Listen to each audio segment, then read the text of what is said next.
Selamat pagi Bapak Ibu dan Saudara yang terkasih dalam Yesus Kristus. Shalom. Izinkan saya untuk membacakan warta jemaat di minggu ini. Warta jemaat minggu tanggal 20 Desember tahun 2020. 1. Pelayanan ibadah minggu tanggal 20 Desember tahun 2020. Kayu aku dilayani oleh Bapak Kusnadi. Penerimaan Bapak Yohanan, Bapak Eri Baktiarso, Ibu Puryanti. Petugas kolekan Bapak Yohanan, Bapak Eri Baktiarso, Ibu Puryanti. Petugas singer Ibu Sumarsih, Saudari Ronti. Petugas LCD Bapak Andi Kristian. Petugas sound system Bapak Richard. Pemain musik Bapak Alfius. Pelayanan ibadah Kamis malam tanggal 24 Desember 2020 ditiadakan karena untuk persiapan ibadah Natal. Pelayanan ibadah Natal tanggal hari Jumat tanggal 25 Desember tahun 2020 akan dilayani oleh Bapak Pendeta Slamet Suharyanto. Ibadah jam 7 pagi dari Jumat kelompok 26 sampai kelompok 29, kelompok Melut dan Comey. Ibadah jam 9 pagi itu dari kelompok doa 1 sampai kelompok doa 5. Dari Bapak Ibu Majelis diharapkan untuk sesuai jadwal jam ibadahnya. Pelayanan ibadah minggu depan tanggal 27 Desember tahun 2020, kayu aku dilayani 20 dan diteruskan dengan adanya pelayanan baptis khusus. Baptis khusus ini yaitu nama Sylvia Anggreni, putri dari Bapak Winarso dan Ibu Iswati, dikarenakan nama yang tersebut kerja di luar kota. Dilayani oleh Bapak Pendeta Slamet Suharyanto. Ibadah jam 7 pagi yaitu dari kelompok doa 1 sampai kelompok doa 5. Ibadah jam 5 sore kelompok doa 6 sampai kelompok doa 9, kelompok Melut dan Comi. Komisi Perenasi akan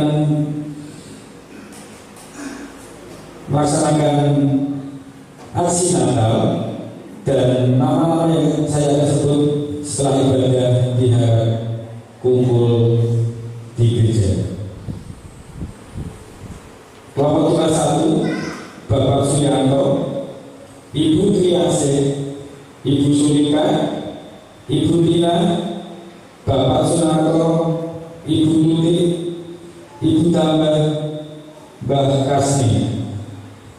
Kelompok doa 2 Mbah Kemise, Mbah Patri, Ibu Yanti, Ibu Watini, Bapak Kami, Mbah Mariati, Bapak Witono, Ibu Sri Ami. Kelompok 23 Ibu Nati Ngebom, Ibu Yanti Gerbang Harapan, Ibu Kartina, Ibu Suwarni, Bapak Jatilono, Ibu Wiwi, Ibu Binarese. Kelompok 24 Bapak Prato, Ibu Esdiati, Ibu Jati, Ibu Darsit, Ibu Sutarni, Saudari Sri Pujiati, Ibu Sulasmi, Ibu Patni, Ibu Purwaningsih, Ibu Ngatini, Mbak Pasini, Ibu Atina, Ibu Sutini, Ibu Suharni. Kelompok 25 Mbak Martini, Saudari Sri Utami, Ibu Rosina, Ibu Sumini, Ibu Sri Wahyuni, Ibu Sutarse, Bapak Basuki. Kelompok 26 Mbak Bumi, Mbak Jasimen, Bapak Christian, Saudari Lina, Ibu Wiharti, Ibu Pujiati, Bapak Temu, Ibu Sini. Mbah Sutari, Mbah Sutina, Mbah Ngaini, Ibu Kartini, Ibu Hartini, Ibu Masina, Mbah Jasmina, Mbah Sargono, Bapak Sunarjo, Mbah Sukarsih, Mbah Mariati. Kelompok 286 Bapak Darmito, Ibu Sukarti, Ibu Suharsi, Ibu Mega, Ibu Hartaningsih, Bapak Ngaini, Ibu Suwarti Hartono. Kelompok 208B Bapak Saryoto, Bapak Parwi, Ibu Darmi. Kelompok 29 Bapak Karyati, Ibu Karyati, Saudari Rina, Ibu Arsih. Dari kelompok Sultan, Ibu Ngarmi. Kelompok Dorano, Ibu Wiwi. Komisi Sekolah Minggu. Komisi Sekolah Minggu akan mengadakan ibadah Natal anak-anak sekolah minggu di tahun 2020 hari Rabu tanggal 23 Desember tahun 2020 jam 5 sore secara online. Link YouTube akan bisa di grup WA Gaya di Cikayaku hari Rabu tanggal 23 Desember tahun 2020 jam 4 sore. Dan untuk pembagian snack dan souvenir akan diberikan guru-guru sekolah minggu ke rumah-rumah anak sekolah minggu hari Jumat tanggal 25 Desember tahun 2020 dimulai jam 11 siang. Biar untuk orang tua bisa untuk mengingatkan untuk anak-anaknya bisa mengikuti ibadah Natal online ini, dan tanggal 25-nya diharapkan untuk anak sekolah minggu harap tinggal di rumah, ya, jangan diajak pergi dulu karena akan membagi snack dan souvenir Natal di tahun ini. Dan untuk Bapak Ibu semua jangan dilewatkan, ya, jangan dilewatkan karena Natal ini ada surprise untuk bagi yang beruntung. Demikian warta jemaat di minggu tanggal 20 Desember. Selamat beribadah, Tuhan Yesus memberkati.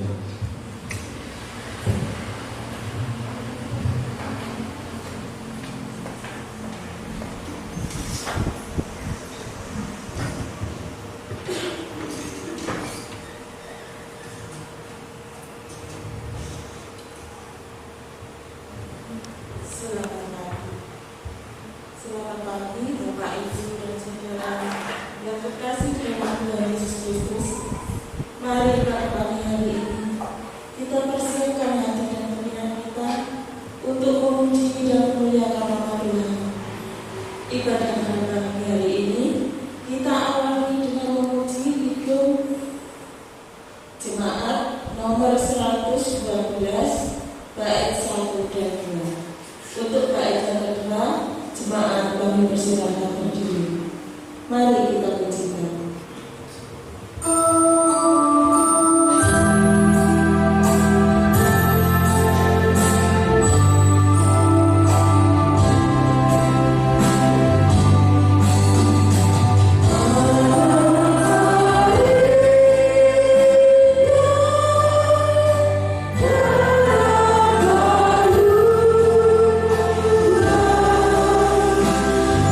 Istighfar.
marilah kita mempersiapkan hati kita untuk memasuki ibadah pagi hari ini, bahwa pertolongan kita adalah dalam nama Tuhan Allah yang menjadikan langit dan bumi, dan yang tidak meninggalkan perbuatan tangannya, serta tetap setia untuk selama-lamanya.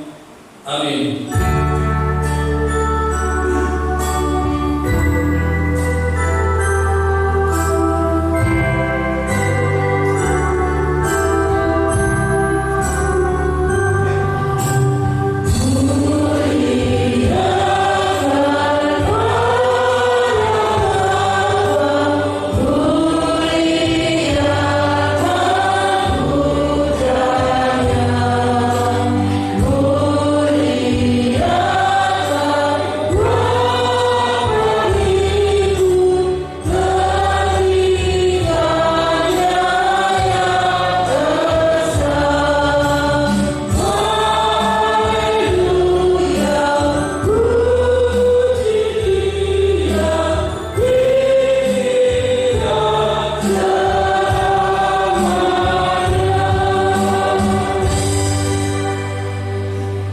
Turunlah atas kita sekalian anugerah dan sejahtera dari Allah Bapa dan Tuhan kita Yesus Kristus.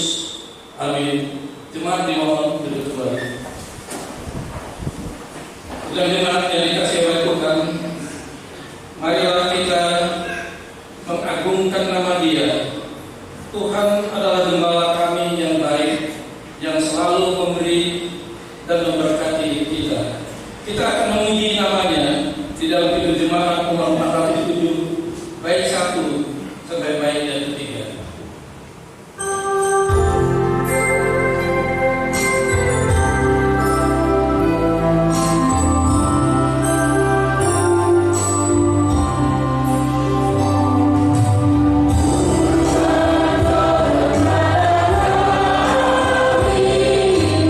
Ku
Demikian bunyinya. Jawab Yesus kepadanya, "Kasihilah Tuhan Allahmu dengan segenap hatimu, dan dengan segenap jiwamu, dan dengan segenap akal budimu. Itulah hukum yang pertama dan yang pertama. Dan hukum yang kedua yang sama dengan itu ialah, kasihilah sesamamu manusia seperti dirimu sendiri. Pada kedua hukum inilah tergantung seluruh hukum Taurat dan kitab para nabi." Bapak Ibu Saudara yang dikasihi oleh Tuhan, kasih adalah dasar dari segala sesuatu untuk kita hidup. Dan hidup itu kalau tidak ada kasih, maka hidup kita akan menjadi tidak baik. Nah, oleh karena itu, marilah kita bersama-sama mengaku dosa kita dan mendengar berita pengampunan dosa. Oleh karena itu, jemaat dimohon untuk berdiri. Jika kita mengatakan bahwa kita tidak berdosa, maka kita menipu diri kita sendiri, dan kebenaran itu tiada pada kita. Oleh karena itu, marilah kita mengakui dosa kita di hadapan Allah. Ya Tuhan, Engkau-lah Allah yang maha besar dan hebat, bahwa kami sudah berdosa dan sudah bersalah serta sudah berbuat jahat. Maka sekarang ini Allah kami, dengarlah kiranya akan doa kami, dan ampunilah kiranya segala dosa kami, karena di dalam kami mempersembahkan segala permintaan doa kami di hadirat-Mu, bukan bertumpu pada kebenaran kami, melainkan kepada segala rahmat-Mu yang amat berlimpah. Amin.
Jikalau kita mengaku segala dosa kita, maka Allah itu setia dan adil, sehingga Ia mengampuni segala dosa dan menyucikan kita dari segala kejahatan. Karena dengan anugerah itu kita diselamatkan oleh sebab iman. Maka hal itu bukannya pekerjaan kita, melainkan karunia Allah. Syukur kepada Allah sebab anugerahnya yang tiada terkira itu. Amin. Oh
Tuhan pagi hari ini di dalam Injil Matius pasal 14. Injil Matius pasal 14 ayat 13 sampai 21. Injil Matius pasal yang ke-14 ayat 13 sampai yang ke-21.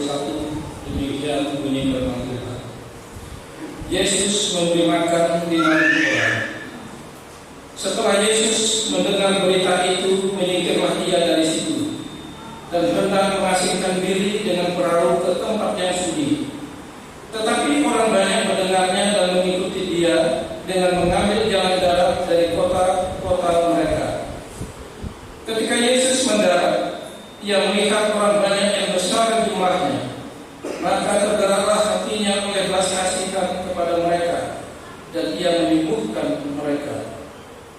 Menjelang malam, murid-muridnya datang kepadanya dan berkata, "Tempat ini sunyi dan hari sudah mulai malam. Suruhlah orang banyak itu pergi supaya mereka dapat membeli makanan di desa-desa." Tetapi Yesus berkata kepada mereka, "Tidak perlu mereka pergi. Kamu yang harus memberi mereka makan." Jawab mereka, "Yang ada pada kami di sini hanya 5 roti dan 2 ikan." Yesus berkata, "Bawalah kemari kepadaku." Lalu disuruhnya orang banyak itu duduk di rumput. Dan setelah diambilnya 5 roti dan 2 ikan itu, Yesus menghadap ke langit dan mengucap syukur, lalu memecah-mecahkan roti itu dan memberikannya kepada murid-muridnya. Lalu murid-muridnya membagi-bagikannya kepada orang banyak, dan mereka semuanya makan sampai kenyang. Kemudian orang mengumpulkan potongan-potongan roti yang sisa, 12 batu penuh. Yang ikut makan kira-kira 5.000 laki-laki, dan tidak termasuk perempuan dan anak-anak. Demikian pembacaan firman Tuhan pagi hari ini. Bapak Ibu Saudara yang dikasihi oleh Tuhan, sebelum kita merenungkan firman Tuhan pagi hari ini, marilah kita bersama-sama menyerahkan ibadah kita pada pagi hari ini ke dalam tangan Tuhan. Mari kita berdoa. Tuhan, Engkau yang Maha Besar, Engkau yang Maha Kuasa, yang mencipta langit dan bumi serta isinya, yang menyediakan segala keperluan dan kebutuhan buat umat Tuhan, khususnya bagi orang yang percaya kepada Tuhan. Pada pagi hari ini kami berdoa buat Bapak Pendeta Slamet Suharyanto sekeluarga. Biarlah Tuhan Engkau memberkati beliau ini, baik anaknya, istrinya, maupun pelayanan beliau di tempat ini, di mana Tuhan sudah menempatkan Bapak Pendeta Slamet Suharyanto ini di tempat ini. Biarlah Tuhan Engkau sendiri yang mencurahkan berkat-Mu, supaya di dalam kehidupan pelayanannya senantiasa penuh dengan sukacita. Begitu juga Bapak dan Ibu Majelis, serta para komisi, serta pelayan-pelayan Tuhan yang lainnya, kami serahkan ke dalam tangan kuasa Tuhan. Bila Tuhan Engkau pakai mereka ini untuk menjadi alat-Mu, agar di dalam pekerjaan Tuhan senantiasa hidup mereka dimuliakan. Bahkan Engkau memberkati jerih payah mereka, pekerjaan mereka, supaya di dalam hidup mereka nama Tuhan yang dimuliakan. Kami juga berdoa untuk jemaat Tuhan yang sakit, untuk Mbak Putri, Mbak Kemisi, Ibu Yugani, Bapak Lucy, Mbak Lucy, Mbak Sutini, Bapak Munasri, Bapak Sardono, Mbak Sukinah, Ibu Mariati, Bapak Harsono, Bapak Saryoto, Ibu Vivi, Mbak Sumina.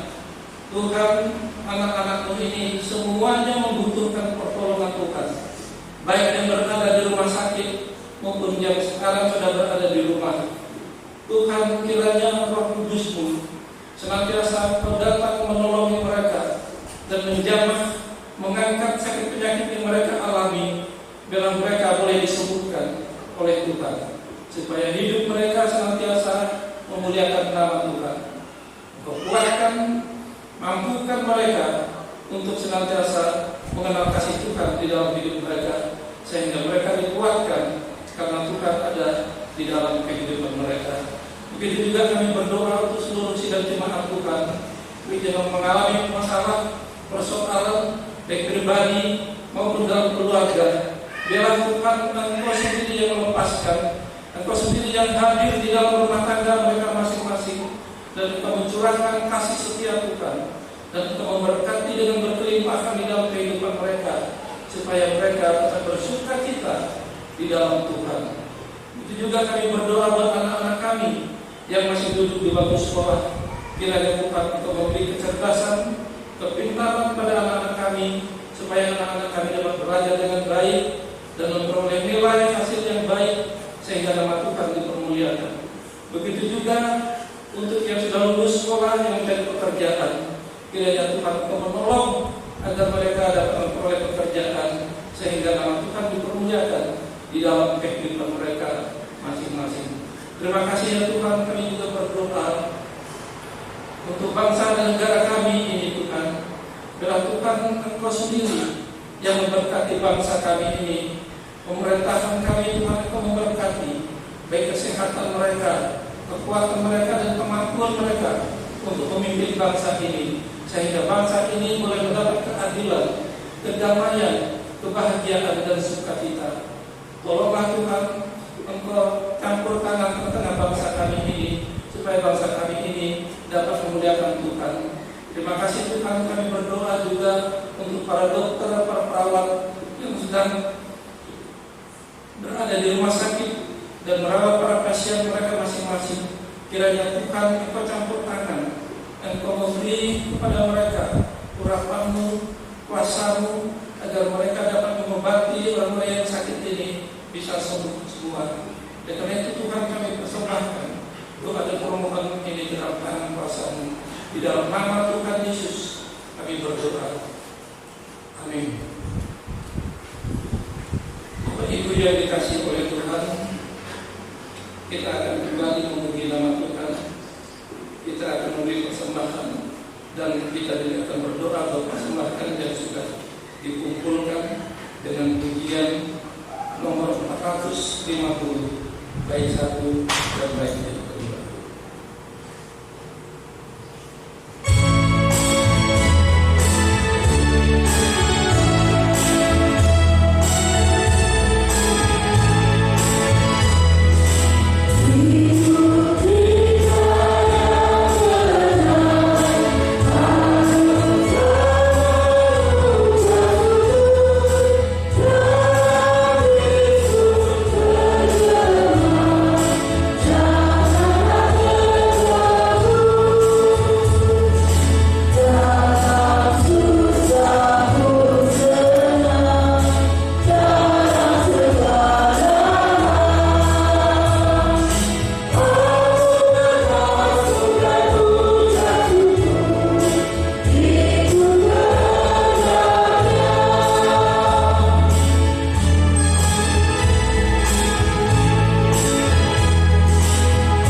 Bapa yang di surga, di dalam nama Tuhan Yesus Kristus yang sudah memimpin memberkati kami di sepanjang minggu ini.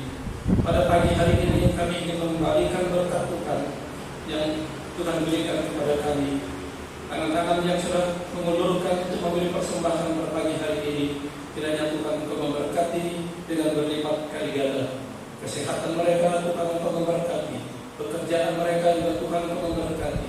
Apa yang dicita-citakan, yang diinginkan sesuai dengan kehendak dan rencana Tuhan, Tuhan memberkati. Begitu juga pada pagi hari ini, sebentar lagi kami juga akan bersama-sama mendengar firman Tuhan. Biarlah Tuhan Engkau mengurapi kami semuanya dengan kuasa-Mu.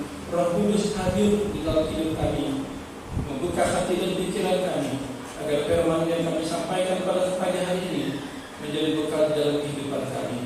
Hamba-Mu yang akan menyampaikan firman Tuhan pada pagi hari ini, biarlah Tuhan Engkau urapi dengan kuasa-Mu.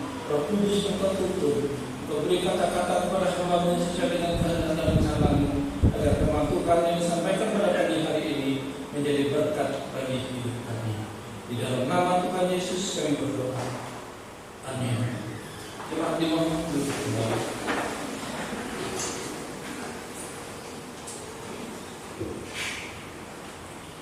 Selamat pagi, Shalom.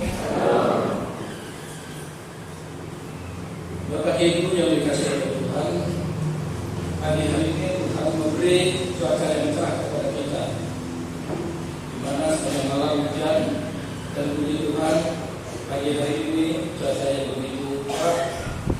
Itu semuanya karena doa kita, karena Tuhan mengasihi kita dan menyayangi kita. Makanya Dia memberi cuaca yang cerah agar kita dapat beribadah pagi hari ini. Bapak Ibu Saudara yang dikasihi oleh Tuhan, kalau kita membuka dan membaca firman Tuhan di dalam Perjanjian Baru ini, maka kita akan menemukan sebuah tokoh yang sangat terkenal. Bukan hanya terkenal, tetapi tokoh itu adalah tokoh yang sangat terpopuler di seluruh dunia. Yaitu kita akan berbicara tentang Yesus. Nah, kalau kita berbicara tentang Yesus, maka kita juga akan berbicara tentang mukjizat. Kalau kita berbicara tentang mukjizat, maka kita juga akan berbicara tentang berkat.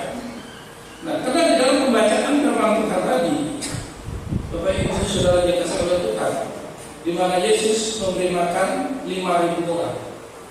Yesus tidak langsung memberi makan 5.000 orang.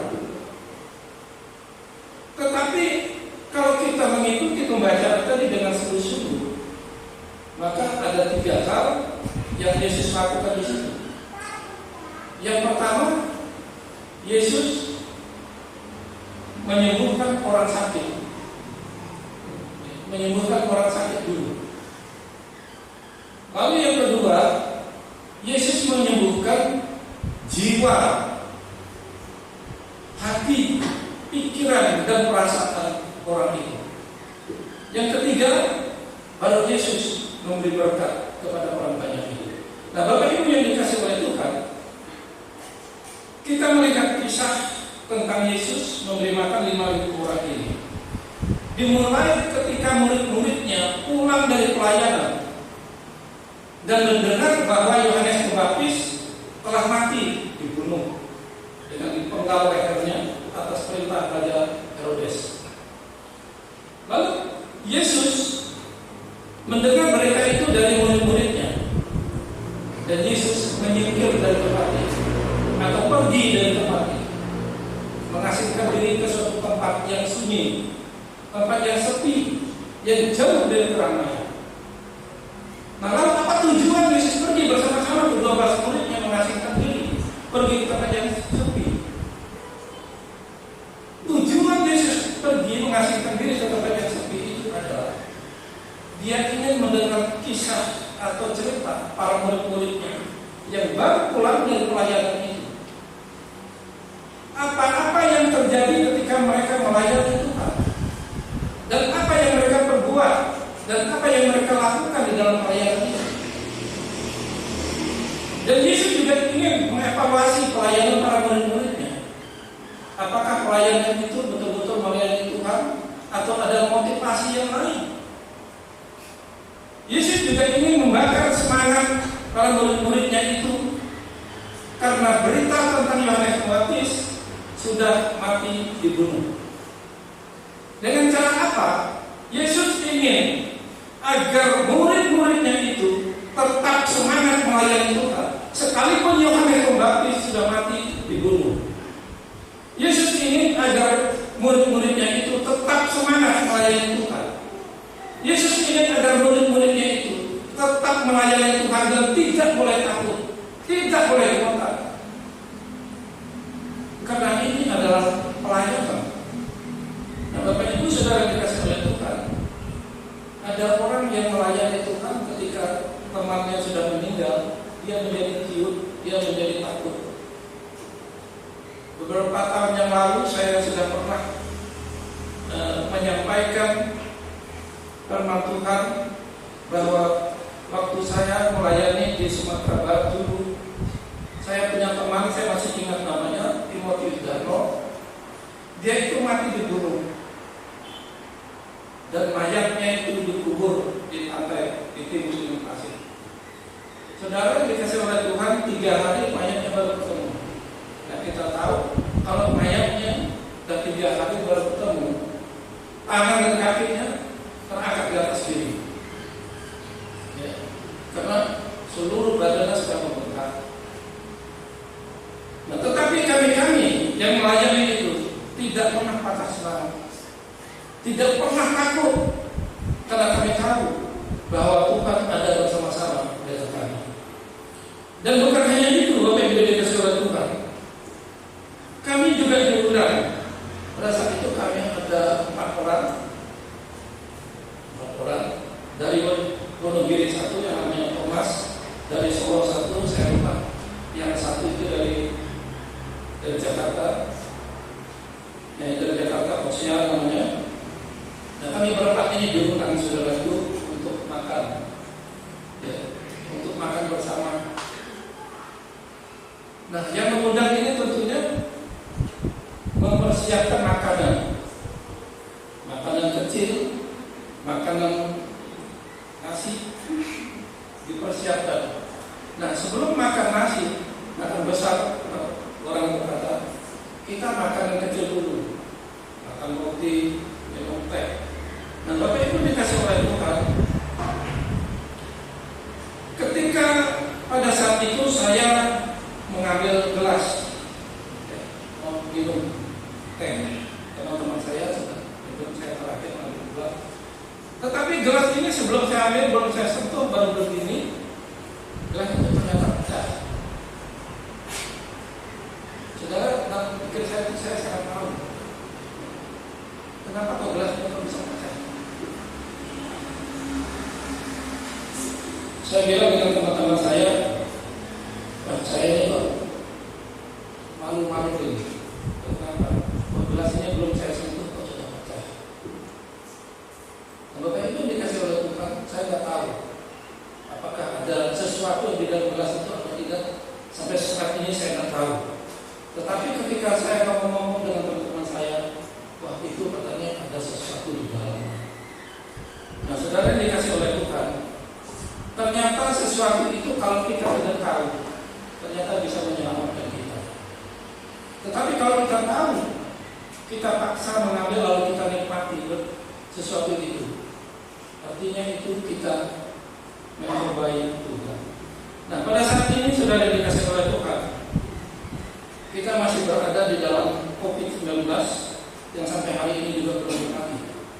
Ada banyak orang juga tidak percaya bahwa COVID-19 ini ada. Tetapi banyak orang juga percaya dan mengerikan dan menakutkan. Beberapa teman saya, dia bilang begini, asal orang dibawa ke rumah sakit, itu mesti kan corona. Nah, artinya seolah-olah masalah ini itu rekayasa. Nah, Bapak Ibu dikasih oleh Tuhan, kenapa kok ada orang berpikir seperti ini? Bahkan ada orang juga terang-terangan, saya tidak percaya kalau ada corona. Saya bilang begini,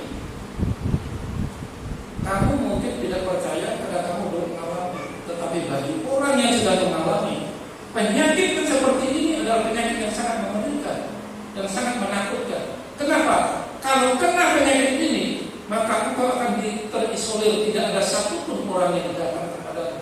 Bahkan orang yang kamu kasihi, orang yang kamu cintai itu pun tidak bisa mengambil dekat kepada kamu. Tidak bisa.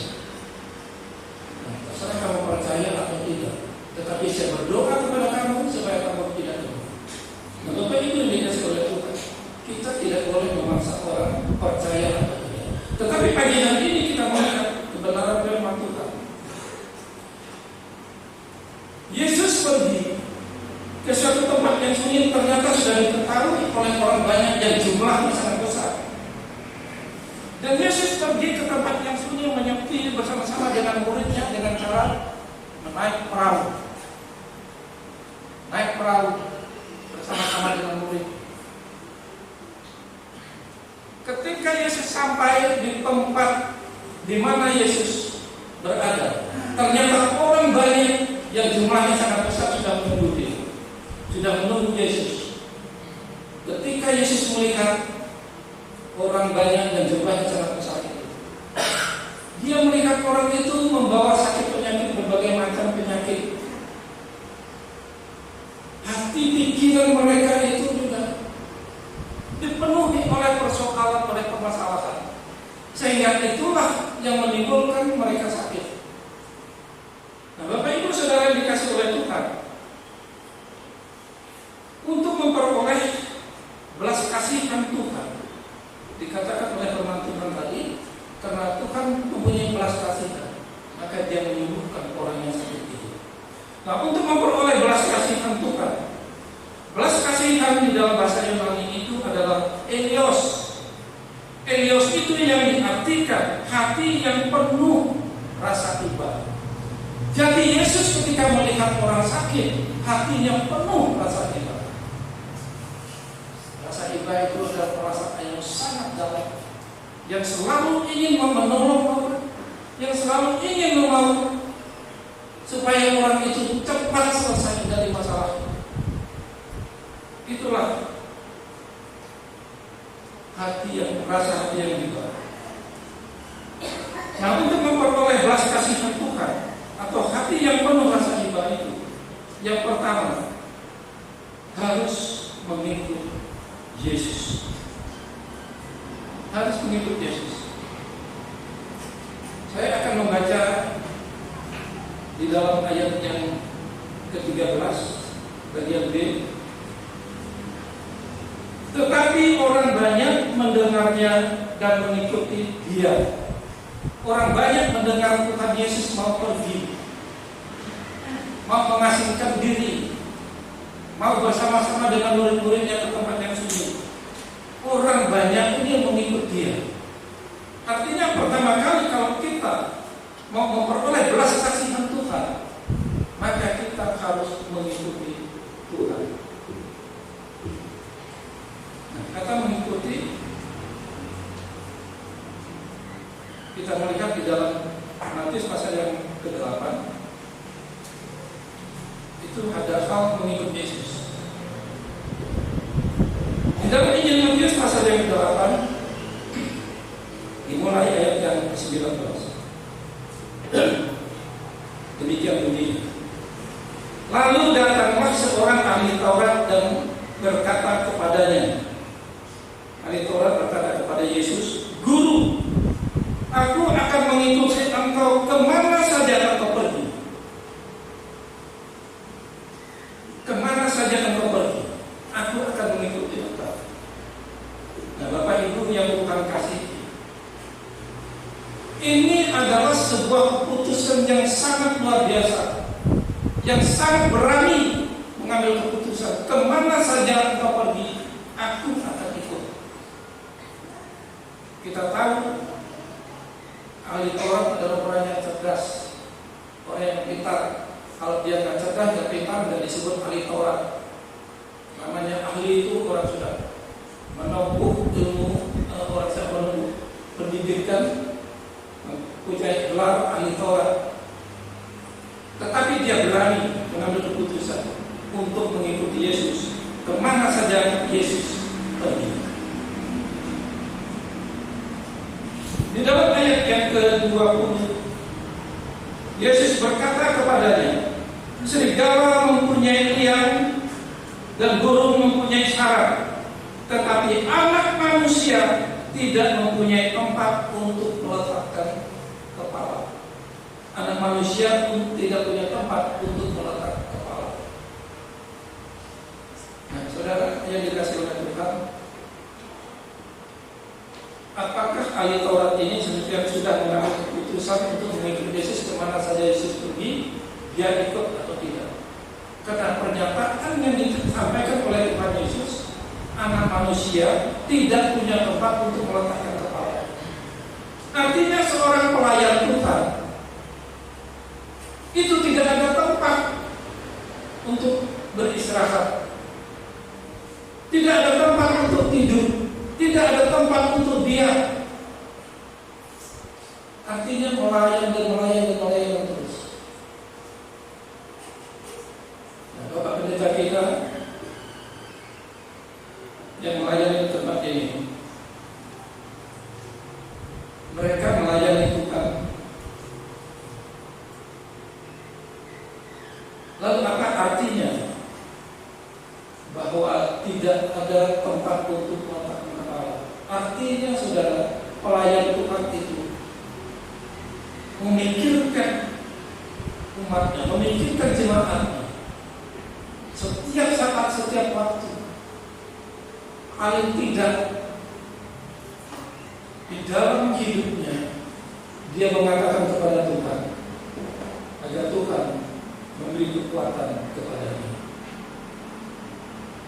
Apalagi yang namanya gembala sidang, setiap hari, setiap saat berdoa buat jemaatnya agar jemaatnya bebas dari persoalan dan permasalahan. Jadi mengikut Tuhan itu tidak gampang, Bapak Ibu Saudara dikasih oleh Tuhan. Saya 10 tahun yang lalu saya pernah ngomong dengan Bapak Ibu majelis di sini. Di gereja ini gereja yang besar. Kenapa tidak ada satupun anak-anak muda yang terpanggil untuk sekolah tinggi teologi atau sekolah Alkitab untuk melayani Tuhan? Bahkan sampai hari ini tidak ada. Apakah karena takut ketika membaca firman Tuhan ini tidak ada tempat untuk meletakkan kepalanya? Ataukah karena takut karena Yohanes Pembaptis telah dibunuh atas perintah Raja Herodes? Tetapi kenyataannya sampai hari ini tidak ada. Dibandingkan kalau gereja-gereja yang lain itu anak-anak muda itu punya semangat melayani Tuhan, masuk sekolah tinggi teologi, masuk sekolah Alkitab, masuk training belajar, sana dan seterusnya. Sehingga ketika mereka lulus, mereka pulang ke gereja dan melayani di gereja. Banyak orang takut melayani, Bapak Ibu Saudara dikasih oleh Tuhan, karena pelayanan Tuhan itu berhadapan dengan dunia yang tidak suka, yang tidak senang kepada Tuhan. Kita melihat Tuhan Yesus masih di dalam perut saja, dalam kandungan Maria sudah dikejar-kejar, sampai bayi sudah dikejar mau dibunuh, sampai dewasa, sampai melayani Tuhan, tidak disukai banyak orang. Tetapi ada ribuan bahkan jutaan bahkan tidak terhitung juga yang senang kepada Yesus, yang senang kepada kebenaran, yang senang kepada keadilan, yang senang kepada kejujuran. Padahal berbicara Yesus adalah berbicara tentang kebenaran, berbicara tentang keadilan dan kejujuran. Banyak orang dunia tidak bisa menerima, karena kalau menerima Yesus dia tidak bisa korupsi dan sebagainya. Nah, oleh karena itu Bapak Ibu Saudara dikasih oleh kita yang sudah mengikut Kristus, kita yang sudah percaya Tuhan, hendaklah kita harus berpegang teguh kepada keyakinan kita itu dan tidak boleh kita mengingkari itu. Ayat yang ke-8 masih dalam Matius pasal 8 ayat yang 21 berkata, seorang lain yaitu seorang murid berkata kepadanya, Tuhan izinkanlah aku pergi dahulu menguburkan ayahku. Tetapi Yesus berkata kepadanya, ikutlah aku dan biarlah orang mati mengubur orang mati mereka. Artinya ada sebuah alasan untuk tidak tahu mengikuti Tuhan. Padahal ini seorang murid. Tidak dikisahkan secara jelas apakah orang tuanya meninggal betul atau tidak. Tetapi yang jelas bahwa murid dari Tuhan Yesus itu meminta izin kepada Yesus untuk pulang mengubur orang tuanya. Tetapi tidak diizinkan oleh Yesus.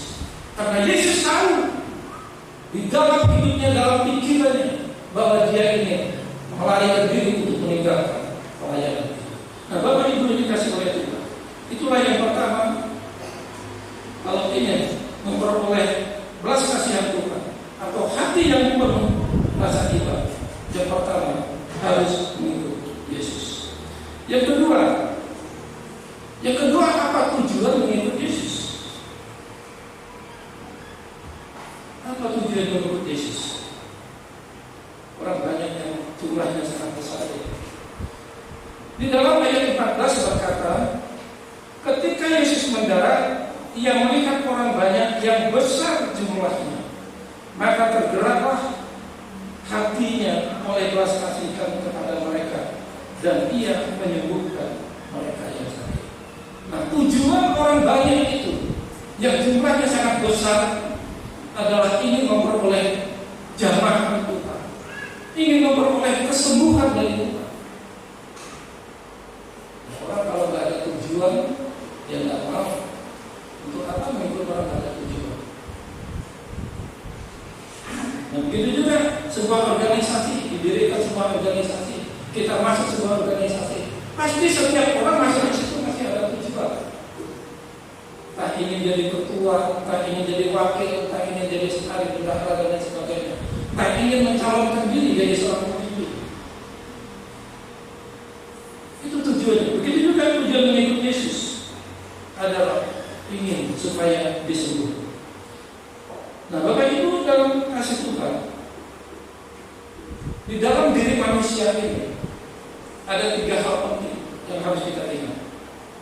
Yang pertama adalah tubuh kita, yang kedua adalah jiwa kita, yang ketiga adalah roh kita.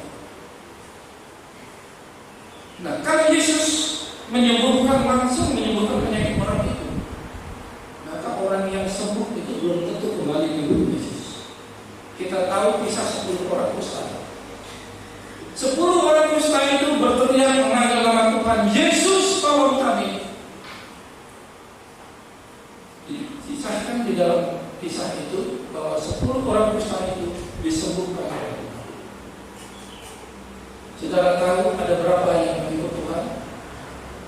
Ada berapa yang kembali memuliakan nama Tuhan? Ada berapa? Ada 1 orang. Yang 9-nya mana? Pergi kemana yang 9? Yang ke-9-nya itu adalah kembali ke tempat asal mulanya di mana mereka berada. Yang minum mabuk, mereka kembali minum mabuk. Yang main perempuan, mereka kembali main perempuan, karena mereka tidak bertobat, hanya butuh kesembuhan. Yang menghina orang kembali menghina orang. Yang tidak suka dengan orang kembali tidak suka dengan orang. Yang hatinya disakat kemis kembali kehidupannya yang lama. Mereka hanya butuh kesembuhan dari Tuhan, tetapi mereka tidak mau bertobat. Nah, oleh karena itu Bapak Ibu saudara yang dikasih oleh Tuhan, perlu jiwa kita itu perlu disembuhkan terlebih dahulu. Makanya di gereja-gereja besar itu ada yang namanya pastoral counseling. Pastoral counseling itu adalah untuk memulihkan jiwa-jiwa orang yang sakit, jiwa-jiwa orang yang tertindas dan di dalam hatinya penuh dengan kepahitan. Datang ke gereja, datang kepada gereja, datang kepada pendeta, minta bagaimana caranya untuk melepaskan permasalahan. Itulah diadakan pastoral counseling di gereja. Supaya apa? Supaya orang-orang yang mempunyai kepahitan di dalam hatinya, punya kebencian di dalam hatinya dan tidak bisa keluar, akan memperoleh masukkan, memperoleh firman Tuhan dari pendeta tersebut.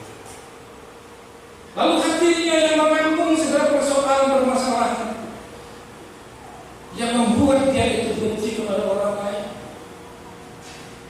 Kalau hati kita ini dipenuhi oleh kejahatan, kalau hati kita ini dipenuhi oleh kepahitan, maka melihat orang itu akan menjadi negatif semua. Berprasangka buruk kepada orang lain. karena jiwanya belum dipulihkan. Pikiran perasaannya merasa bahwa orang menceritakan dia, orang membicarakan dia, orang membuka aib dia, karena jiwanya, hatinya dipenuhi oleh kepahitan semua. Nah, Bapak Ibu yang dikasih oleh Tuhan, itulah sebabnya kita butuh yang namanya kasih. Sebab kasih itulah yang akan menghancurkan kepahitan. Kasih itulah yang akan menghancurkan keburukan yang tersimpan di dalam hati kita. Oleh karena itu di dalam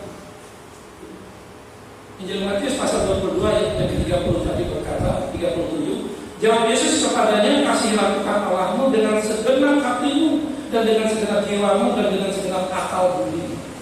Jadi Tuhan Yesus memerintahkan kepada kita supaya kita mengasihi Tuhan.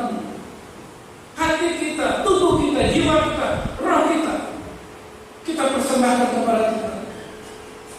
Kita mengasihi Tuhan, menyayangi Tuhan. Setelah kita mengasihi Tuhan, menyayangi Tuhan, baru ayat 38, itulah hukum yang terutama yang pertama. Ayat 39 berkata, dan hukum yang kedua sama dengan itu, ya kasihilah sesamamu manusia seperti dirimu sendiri. Artinya setelah kita mengasihi Tuhan dengan segenap tubuh jiwa kita dan semuanya ini, maka kita harus mengasihi diri kita dulu. Ada orang yang tidak bisa mengasihi diri kita. Banyak contoh.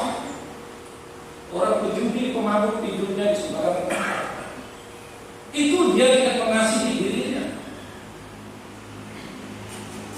Pejudi begitu juga. Setelah kalah berjudi, menyiksa dirinya, bunuh diri, itu artinya orang itu tidak mengasihi diri. Nah, kalau dia tidak mengasihi dirinya, bagaimana mungkin dia bisa mengasihi orang? Nanti ada orang yang datang, ayo begini, ayo memang, ayo begini, ayo begini. Jadi yang keluar dari itu, yang tidak baik semua dia. Karena dia tidak mengasihi dirinya.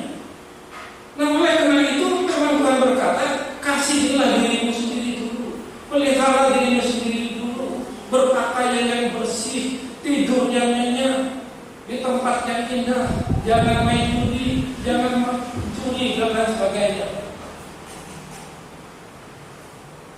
Jadi firman Tuhan itu mengarahkan hidup kita supaya hidup kita itu baik. Kalau saudara melihat orang yang berpakaian cepat cantik, saudara mau nggak dekat dengan dia? Ada. Dulunya orang yang pakai cuma cantik itu orang yang baik. Ada orang yang kaya, pakaiannya bagus, tetapi dia tidak mengenal Tuhan, tidak mengikut Tuhan. Akhirnya matanya habis bangkrut. Akhirnya hidupnya pakai cuma cantik. Karena dia tidak mengasihi dirinya dulu. Coba kalau dia kaya, dia punya harta banyak, dia mengasihi dirinya dulu, dia memelihara dirinya. Jangan mentang-mentang punya duit banyak, punya harta banyak lalu sembarangan. Seperti kisah anak yang bilang punya warisan banyak, berpoya-poya sana sini, akhirnya hidup marah dan menderita. Puji Tuhan mereka bertobat. Kalau tidak, selamanya menderita. Nah, Bapak Ibu dikasih oleh Tuhan, tujuan mengikut Yesus adalah supaya hidup kita ini baik, benar, dan berkenan di hadapan. Jadi mengasihi diri kita itu sangat penting. Mandi yang bersih, berpakaian yang rapi itu penting. Jadi orang melihat senang. Orang itu bersih, rambutnya, senyumnya manis dan lain sebagainya. Nah, kalau saudara membaca juga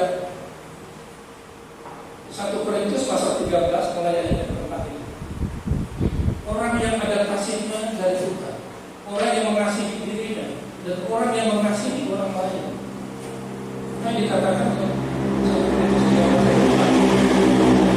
kasih yang keluar, perkataan yang keluar dari mulut lidahnya itu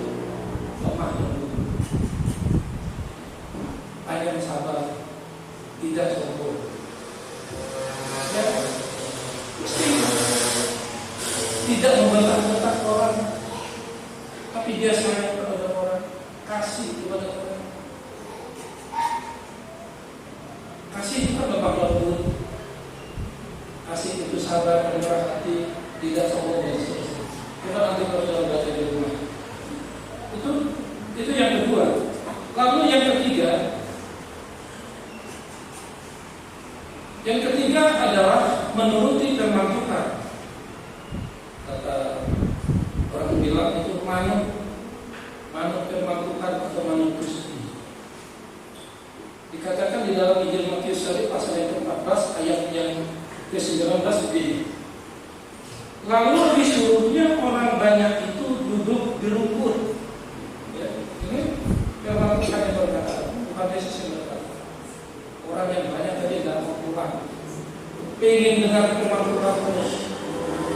Pengen hati dan pikiran yang dipenuhi. Akhirnya sampai hari malam itu masih berada di situ, tidak mau pulang. Nah, sebelum saya bahas ini, menurut firman Tuhan ini, kita akan melihat ayat yang 15 sampai 18. Menjelang malam, murid-muridnya datang kepadanya dan berkata, tempat ini sunyi dan hari sudah mulai malam. Tempat ini sunyi dan hari sudah mulai malam. Suruhlah orang banyak ini pergi supaya mereka dapat membeli makanan di desa-desa. Ini yang berkata ini murid-murid Tuhan Yesus. Dia mengusul kepada Yesus sebagai guru. Suruh orang ini pulang.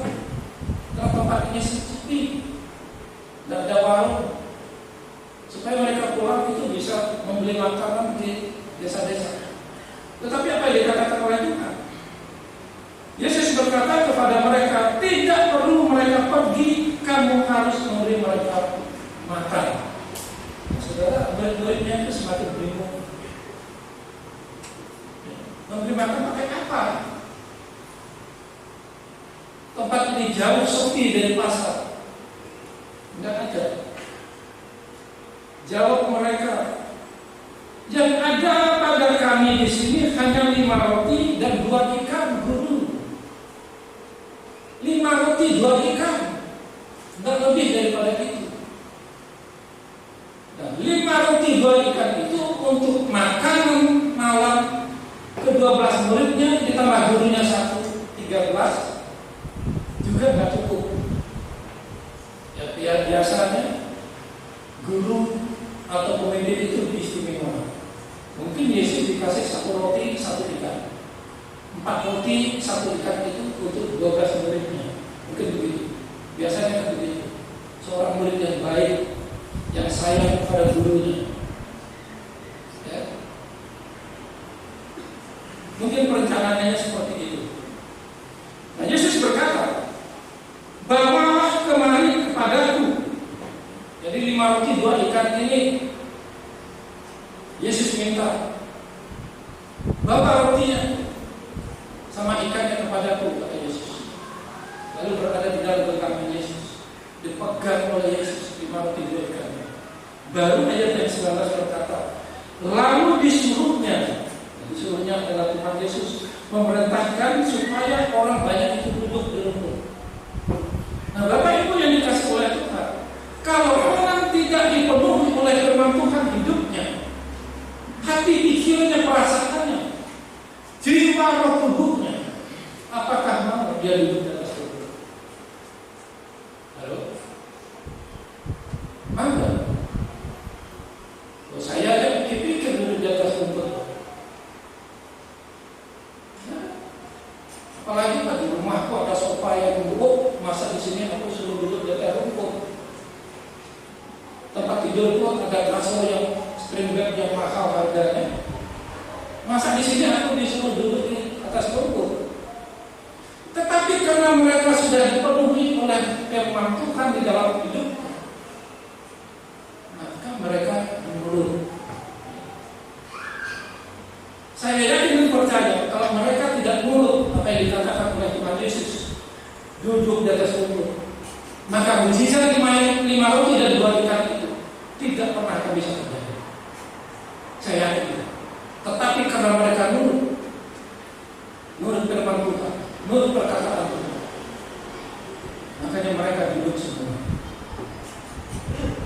duduk semua dengan tertib.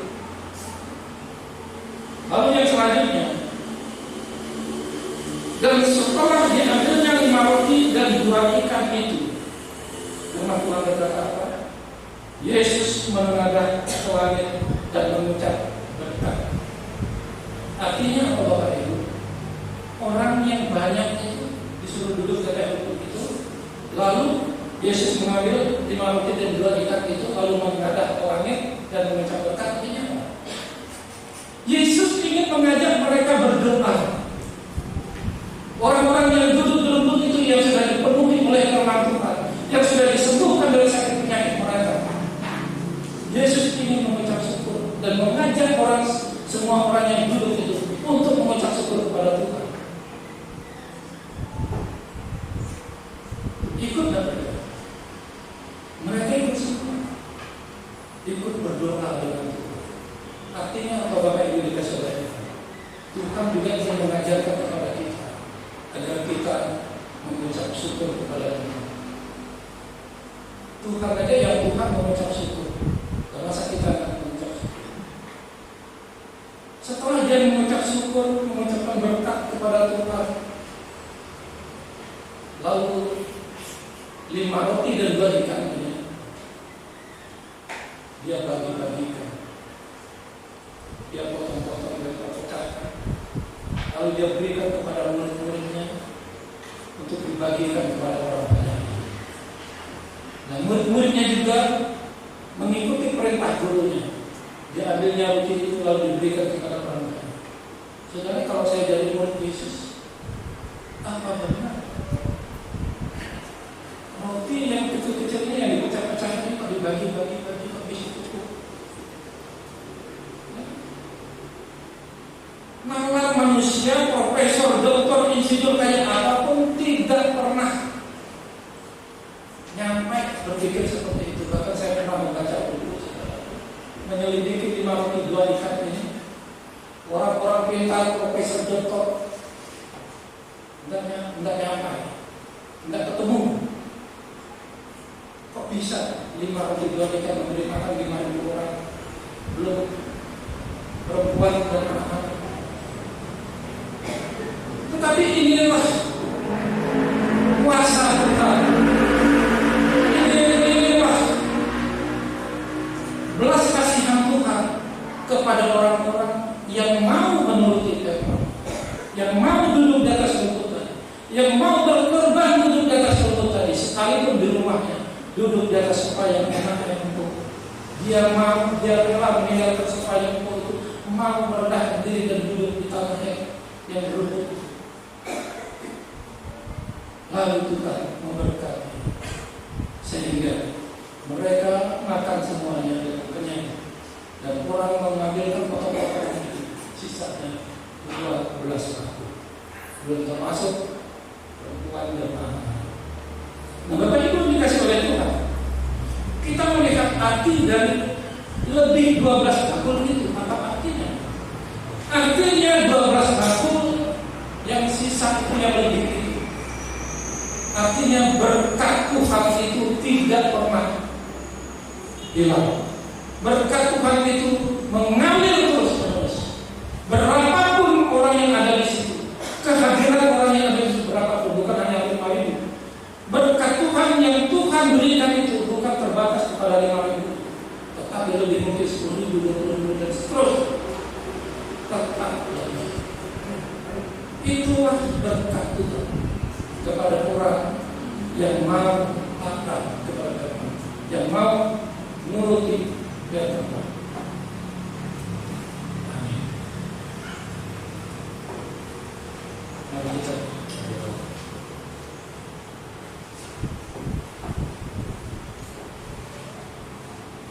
terima kasih Tuhan,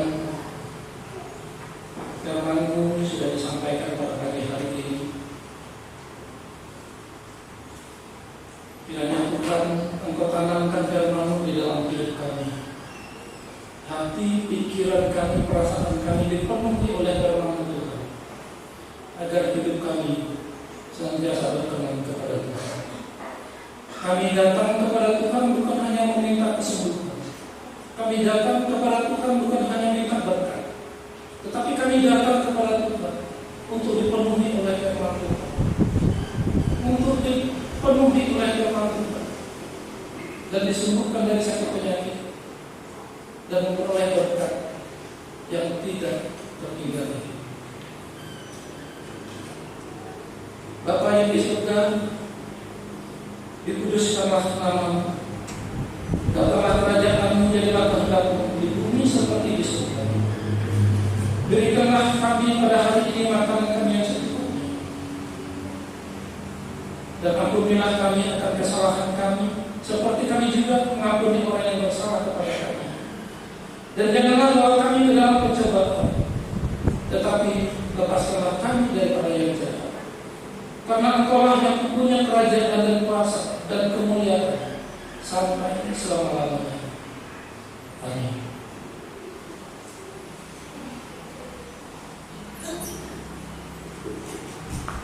Itu yang dikasih oleh Tuhan. Sebelum kita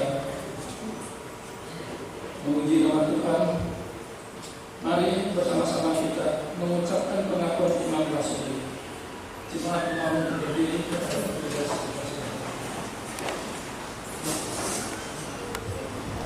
Jemaat, marilah kita bersama-sama mengucapkan pengakuan iman rasuli. Pengakuan iman rasuli. 1. Aku percaya kepada Allah Bapa yang Maha Kuasa, Khalik langit dan bumi. 2. Dan kepada Yesus Kristus, Anaknya yang tunggal, Tuhan kita. 3. Yang dikandung daripada Roh Kudus, lahir dari anak darah Maria. 4. Yang menderita di bawah pemerintahan Pontius Pilatus, disalibkan, mati dan dikuburkan, turun ke dalam kerajaan maut. 5. Pada hari yang ketiga, bangkit pula dari antara orang mati. 6. Naik ke surga, duduk di sebelah kanan Allah Bapa yang Maha Kuasa. 7. Dan akan datang dari sana untuk menghakimi orang yang hidup dan mati. 8. Aku percaya kepada Roh Kudus. 9. Gereja yang kudus dan am, persekutuan orang kudus. 10. Pengampunan dosa. 11. Pembangkitan daging. 12. Dan hidup yang kekal. Amin. Jemaat bersilakan duduk. Bapak Ibu, saudara yang dikasihi oleh Tuhan, marilah kita memuji nama Tuhan di dalam Kidung Jemaat nomor 387, Ukeran Allah memuji. Amin.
setelah kita mendengar dan menerima berkat firman Tuhan, marilah kita hidup mengikuti Tuhan dengan sungguh-sungguh dan melakukan firman Tuhan di sepanjang hidup kita, agar mujizat Tuhan terjadi di dalam kehidupan kita.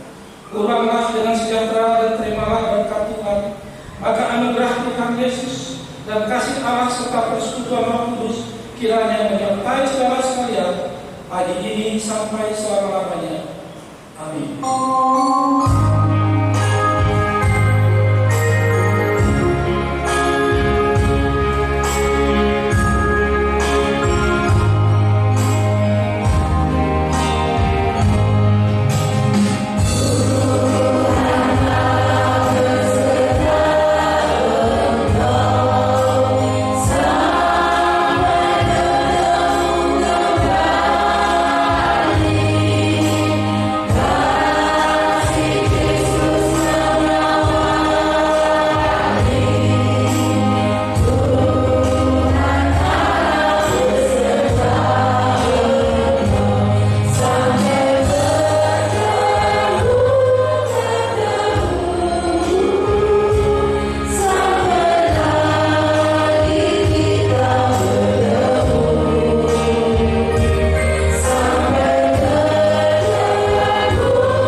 Matur nuwun kami katursanipun.